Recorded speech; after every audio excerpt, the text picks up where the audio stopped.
So Oh, I think we Evan might and be Aaron going show live. is live now. Outstanding. Hey, sorry for the delay, everybody. We're a few minutes late on you. Let me turn that down. Had a few technical difficulties as as happens sometimes, but welcome No. again, everybody, to Wednesday night at the virtual pub. It's the Evan and Aaron show. I'm Aaron Gordon. And I'm Evan Casey, and we're glad to have you guys with us tonight. What's up, Aaron? Not a lot, man. How are you doing? I am doing well. I am honoring some of our close friends with this glass right here. I know it hurts everything as a Reds fan to do that, but I'll take one for the team. There you Hey, go. and I got no problem with that. I've always had a soft spot for the Cubbies because Yeah. typically when we're good, they're not. So Yes. and vice versa. And it's been more so the versa there lately. So, but that's a nice little segue to start us off. I see you're wearing your nice Chelsea Blues jersey there. Go Good on you. Blues. Good on you. Go Blues. I'm sporting my real home team back here, the Wankas FC. There you go, Wankus. Those who know will know. But it puts us right into an opportunity to get back to talking about sports. We had a variety of leagues and events go live this weekend. We have some more guidelines coming out and some innovative thinking from various leagues. So start us off, Evan. What do you got? Well, obviously I'm a big Chelsea fan, and Frank Lampard is my guy. So what I wanted to do, Aaron and I talking about this show, we wanted to kind of start off just talking about the EPL, the English Premier League, and just see how they're handling this situation with coronavirus and what's about to come. And actually, Aaron, we've had discussions before on Facebook and wanting soccer to come back. And it looks like they're starting to get the ball rolling. As of yesterday, small group fitness training, maintaining social distancing training has started. Okay. Yes. From Chelsea's camp, I kind of like what's happened between yesterday and today. There have been a couple of big signings. We've got Giroud back for a year. We were able to keep Caballero for another year to kind of help just back up Kepa, and I'm liking what we're doing. But I think for me, the biggest thing about actually coming back in phase one and starting to train is the hope that it gives, right? I mean, it's that pressure that it takes off of sports fans to say, okay, look, they are trying to do this. But I really think by just looking at Chelsea and then looking at the EPL at large, they really are doing their due diligence with this. They are making sure that the players are safe, that the staff are safe as well. No contact training yet. It looks like there may be some contact training possibly next week. I think it's a little early. I think they'll probably go a couple weeks with this kind of phase one training, to get the guys loosened back up, to make sure that they have everything in line for that next phase of contact training, conditioning, training. Frank Lamps is out there running with them all the time, so he's going to make sure they're in good condition. The social distancing. The nice thing about it is they're not working these guys too hard. They're about 75-minute sessions for these practices, and they also have a 15-minute time afterwards if they need to get any attention as far as trainers go or anything like that. So that's good. And the fitness room is available for these guys if they want to use it. But they have to wipe down all the equipment, obviously, and maintain social distancing there.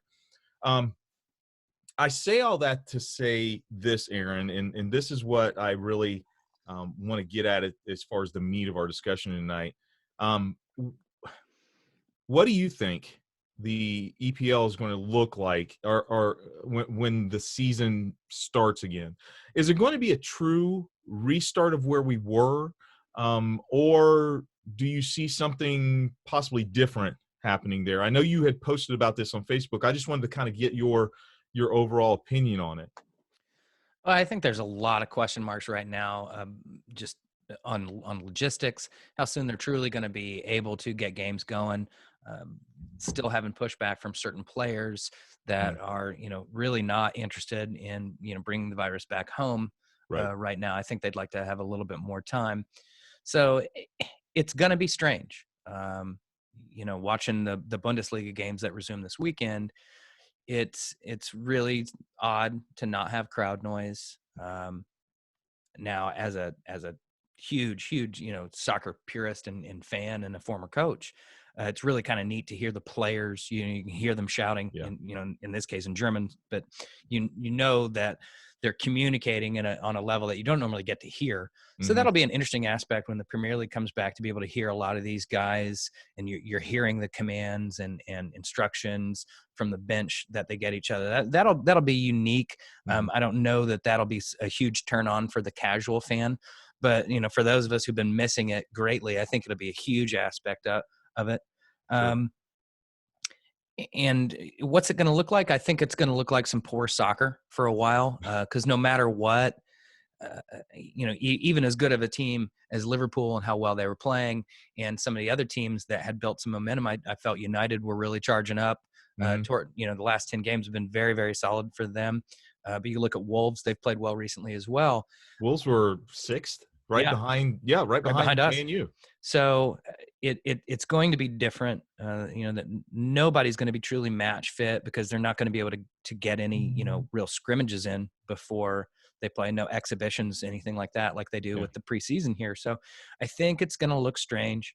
Um, I think we're probably going to see, unfortunately, some injuries. I know that they're Mm. planning to add the 5 substitutions, so the 2 extra.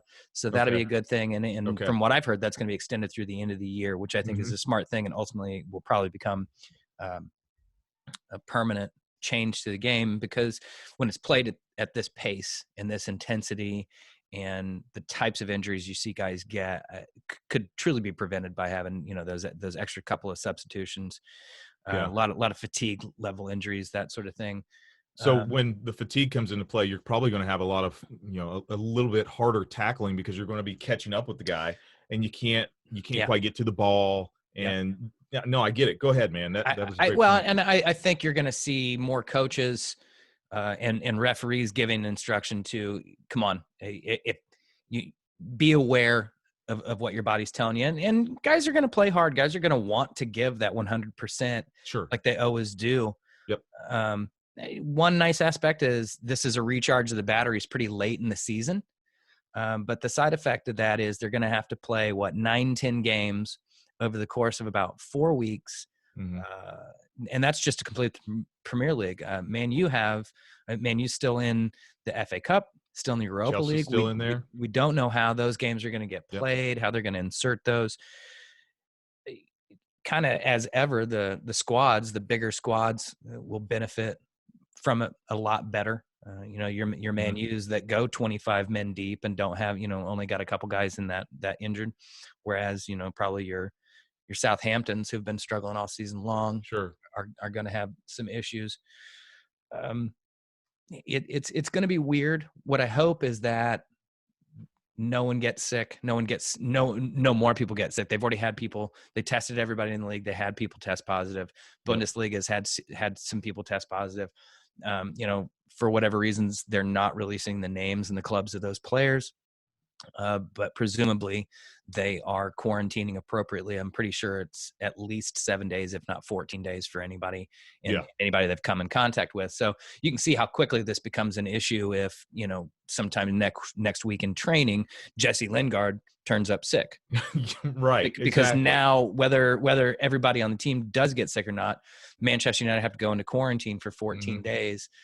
Does that mean they can train together for 14 days? Does that mean they go into individual quarantine? There's just still so many question marks over what we're going to do with this. And it has a knock-on effect, obviously, because at some point you'll have to Mhm. either call the league, or, as John Mhm. Barnes was saying, pretend there isn't a schedule. And if it takes until the end of August to complete this season, then you just start the next season right away. And Yes. that will have essentially been a prep for the next season. Mhm. It's not ideal, but this isn't an ideal situation. And we're kind of learning on the fly here. People want sports to come back, but nobody Yeah. wants to unduly, harm or bring the safety of any of these players or staff members into question. Absolutely, man. And as much as I hate to say it, and once again, we've talked about this on the chat. I feel for Liverpool. I really do. They had so much momentum. I mean, Yep. at this point, what I had it written to 82 points. 82 points. And the closest was Man City with 57. Yeah. That's it's a runaway. It absolutely is. It's a travesty. It's a travesty for everything, though. I mean, I feel bad for Liverpool, but they'll eventually have, they'll be crowned in some form or another. They'll have a banner. They'll have a ceremony. yeah. And it'll be unfortunate that they have an asterisk. But imagine being a high school senior right now. Oh my gosh. Yeah, absolutely. Trying to make that last push to the difference between maybe being a Division II or Division I scholarship athlete, or the difference between, Mhm. Going to a mid-major versus ended up at Duke. There's And that applies to so many things. A Yeah. lot of these kids have been robbed. Yep.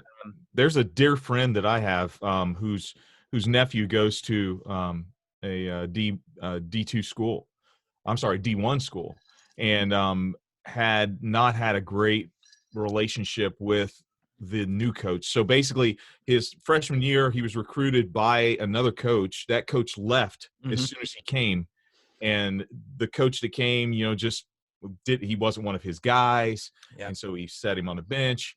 Finally, he's in his senior year. Kid has a shot to play, and we just don't know. Is he going to be able to play or not? And it's sad. I mean, it's his 5th year, so he waited for this, and he may not have the opportunity to do that. It's unfortunate. It really is, and there's almost nothing that can be done about it. I don't know how the NCAA would Right. manage to, give people another year of eligibility and how that would Mhm. work. It's just sad. It's just Yeah. sad. That kind of has me segue a little bit into, sports for the rest of us, and what's going on a local level. I know people are anxious to get back to the bars and the restaurants, but just as equally as anxious to get back to their working out in the gym. Oh, you know what? Should we do our halftime? Should we do halftime? Let's do halftime I before think we we do switch gears to halftime. that. All right. I love that topic. Let's go ahead And and do our halftime shot, brother. all righty. I have, this is a special long distance dedication tonight. Oh. Billy, that's for you. Just for you. And who's our bartender of the week? Wow. Bartender of the week. I had to give this some thought, but then it was pretty obvious. It's a dynamic duo that I had the opportunity to actually kind of talk them through the whole wedding vows and things like that. So to Jake and Sydney, congratulations. Outstanding. Guys. Yes, totally forgot about that. To you guys, we love you and Do love hang you. in there. Yep. Cilantro. Congratulations. I love how JMO hits. That is just awful. Ooh. I can't believe you did that, bro. I cannot believe you. Oh, ooh. I know some people love it. Even for Billy. Totally for Billy. He loves it too. So the discussion is, when can we get back to playing sports and working out locally? And did a lot of research. There's a variety of things that people are into. I personally play some soccer and some tennis. So my facility has recently sent out an email talking about how we can begin organizing some scrimmages with other teams. And then ultimately June 10th, I believe, is when the leagues will start back up. On a personal level, I'm not real anxious to go back into an indoor soccer facility right now. I want to give it a little bit of time. I'd like to, see some more testing get done, but that will be able to happen. I'm sure they'll have some things in place. They had the, disclaimer, rules to follow and things like that. So be interesting to see what they do. Also play tennis. So the local tennis facilities, the IRCs and things like that, they're staggered, obviously, because of, some are in Marion County, some are outside Marion County, that sort of thing. But they listed some dates as to when their pro shops will be open, and when you can get back out on the courts, and some excellent guidelines about, what their expectations are. While you're not on a court, you're expected to have a mask on. The nets between the courts are always going to be pulled pulled shut, so balls won't be flying around on the courts. Everyone is to bring their own tennis balls. Try to, hey, I'm using, threes. What do you got? And try to minimize the amount of handling of other people's tennis balls, things of that nature. Really, really good guidelines for there. Good. Midwest Sports Complex, which has volleyball and softball. I know a lot of people love their softball around here. They're opening back up on June 15th. And looks like high school sports not able to go until July 1st, and that's just straight across the board. And then we had the really odd situation with Topgolf. Yes. With Topgolf, what was interesting was it was open for a day. Yeah. The Indiana Excise Police shut them down. They were open Monday. The Excise Police shut them down on Tuesday. And Aaron, I dug and I dug and I dug and I dug, and the Excise Police aren't talking. No, they didn't give much from what No. I gathered. This is all purely speculation, but I'm wondering if right now Excise isn't being tasked with going and checking out places to, should they be open, and are they complying, that sort of thing. I don't fully know. It seems like there's some Aaron, concerns and question marks about the type of facility it is, its classification, bar, restaurant, other, I'm not sure. And the owner was a little vague as well. Oh, seem to be having more technical difficulties.